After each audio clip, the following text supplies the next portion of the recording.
So, Tier 1 is done. Tier 2 is going to have 5 teams. 2 plus 5 equals 3 teams in the bottom that I feel that has no chance. Ooh. I'm probably going to be wrong, but whatever. Tier 2, like I said, these are in no particular order within the tiers. Okay, so obviously top tier is Team 1 and 2. In between here is going to be 3 through 7. Okay? The first team in tier 2 that I am going to speak about is Fraggle Gobo. Gobo, mainstay at the top of the league. Strong team, decent drafting skills, ugly purple Vikings loving bastard who stole my gift. Anyhow, I digress.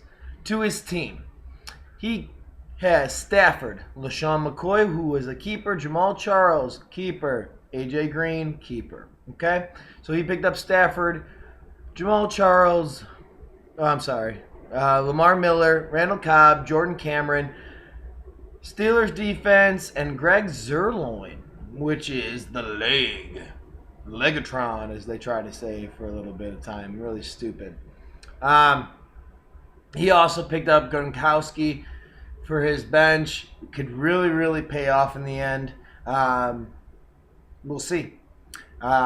Stafford, obviously, I'm really high on Stafford for how low he got him. I think it was an absolutely great pick. They do throw a lot there in Detroit.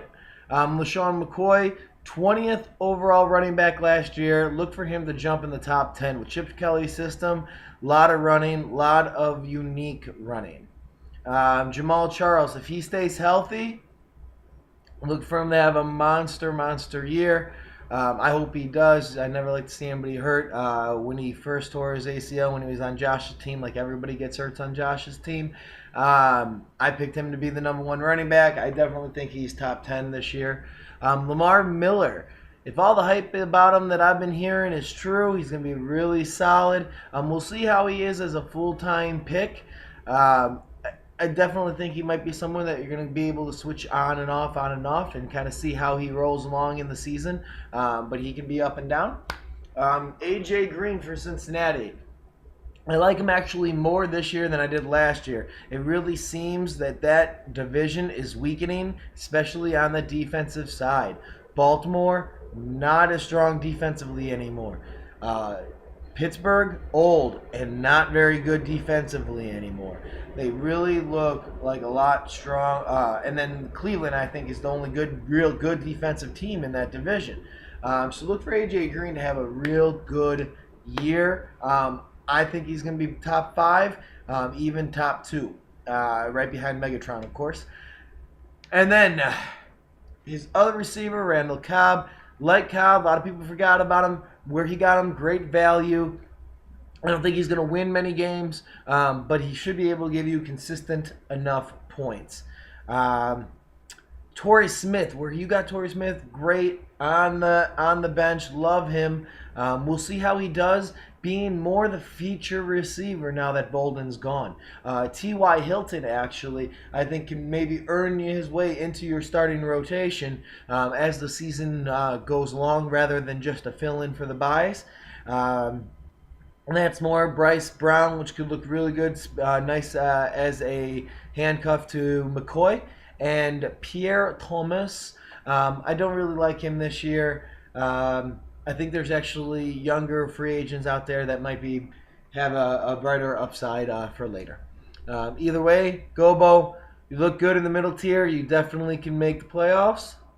Second, I'm taking my ball and going home. Mr. Cliff Wynn, newcomer to the league, took over.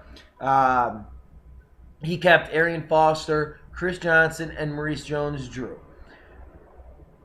Is as bad as a year as everybody felt, and me too, that Chris Johnson had, he was still a top 12 running back, averaging over 11 yards or 11 points per game. That's not too bad. Maurice Jones-Drew, if he stays healthy, also can be very big. This could be a great team if healthy.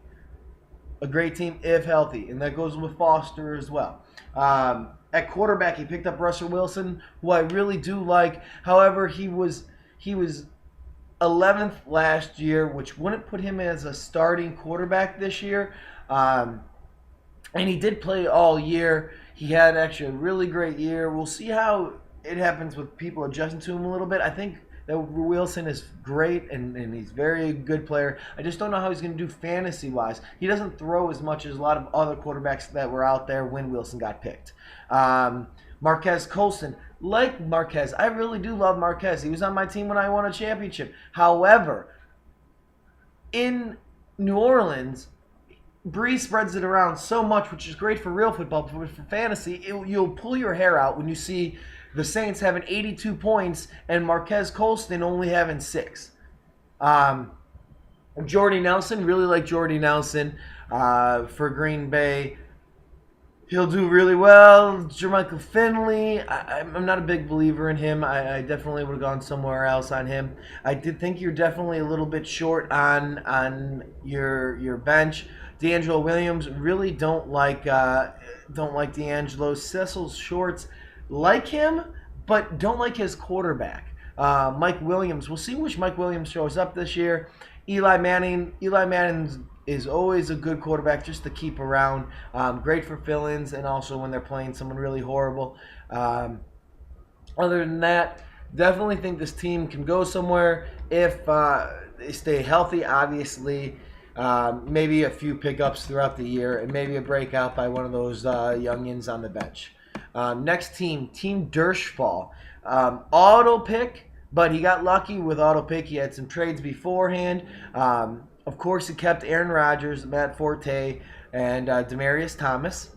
We know who Aaron Rodgers is. He's amazing. He'll win games for you by his own. He averages over 20 points a game, 20 points a week. Matt Forte, we'll see how he does. It's a good schedule for him, especially with a lot of weak defenses that he's going against. However, we'll see how that Bears offense churns, okay? Chris Ivory for the Jets. You need to get rid of him. He's terrible. He's not terrible, but he's on a Jets offense that's really, really bad. Maybe a trade or something, I'm not sure, but I don't like him. He's one of the reasons why you're on the middle tier instead of the higher middle tier or top. Demaryius Thomas and Vincent Jackson, like both their receivers. Both were in the top 10 last year. I think Demaryius Thomas stays up there. Maybe he can get to the top 5, and Vincent Jackson will stay in the top 15. On your bench, Ryan Matthews. God, who knows about Ryan Matthews? I remember when he was going in the second round when he was coming out. You know, so much hype around him. Sidney Rice, a receiver. I actually really like Sidney Rice. I think maybe moving him into your flex a lot of times might actually help out. Miles Austin, really like him in a fantasy perspective. Not great. I don't feel in real life. We'll see how Dallas's offense gets the kick in. Other than that, Noshan Moreno, we'll see how the carries split out with that. But Dershfall, you're real close. I have a few weak spots that you can definitely shore up through free agency and or trade. We'll see how you do. Oh, also, go get a kicker. Team Get Some. Get Some! Runner-up to last year to... is in the middle tier. A lot of questionable draft picks in my view. He kept Andre Johnson, of course, Victor Cruz, of course, Brandon Marshall, of course. He would be top tier if this was a PPR league. It's not. He added Rashawn Mendenhall and DeMarco Murray. Murray is consistently inconsistent, as cliche as that is. Rashad Mendenhall, I would not. Mendenhall had a bad year last year. He's not going to pick it up in Arizona this year. I definitely think your running back core is very weak. Could be proven wrong, but I definitely think there's a lot of question marks there. Cam Newton, as much as I don't like Cam, he's a strong fantasy player. He's big. He should stay healthy all year. Oh, God. Andre Johnson, Marshall, Victor Cruz. I think every single one of them will be top 15, if not top 12. They were all top 12 last year. They probably will do it again. You have a pretty decent bench. Young, some old, Shane Vereen, the law firm, Anquan Bolden, Cutler, Justin Blackman, who I definitely think can be good as a backup. You have some holes, especially in running back. If those get shored up, we'll see you in the playoffs again. Maybe some young guy breaks out, and maybe I'm wrong about one of those running backs. I don't think I am, but maybe I am. And last of the middle tier is Sexy Time Explosion. Sexy Time Explosion. He also was auto draft, proving that auto draft is doing better than 3/10 of our league. He kept C.J. Spiller, Kelvin Johnson, and Matt Ryan. Not happy about keeping Matt Ryan, but what are you going to do? I'm sorry. He kept Steven C.J. Spiller, Wilson. Johnson. I don't actually remember who his third keeper was. I think it was Matt Ryan, which was terrible. But anyhow, Matt Ryan, good quarterback. C.J. Spiller, we'll see how he does if he has another good year. He is in a weak division defensive-wise, so that's strong. Steven Jackson, I really like him getting into the South and having kind of a rebirth with a good team. I love Steven Jackson. David Wilson, I think he was definitely one of the Arian Fosters of this year. We'll see how he does. Megatron, I don't need to say too much. Antonio Brown from Pittsburgh. We'll see how he does. I definitely think he's could be strong, but I think he's going to be very inconsistent. Some weeks he's going to go way high for you, and then other ones he's going to just disappear. I'm not incredibly high on Antonio Brown, but there are worse receiving cores than what you have. You do have Steve Smith, which I would probably replace Antonio Brown in the starting lineup with. You have Greg Jennings, old, reliable. Mark Ingram, where did he go this year, right? Isaiah Peed suspended. But I tell you what, Isaiah Peed, strong candidate for later on in the year where you might need him. And Jared Cook at tight end along with Owen Daniels. Nice to be able to mix and match those strong tight ends. Either way, guys, this is the middle tier. You guys got to do a little bit of work, but at least two of you guys are going to probably make the playoffs. I'll see you there. Bye.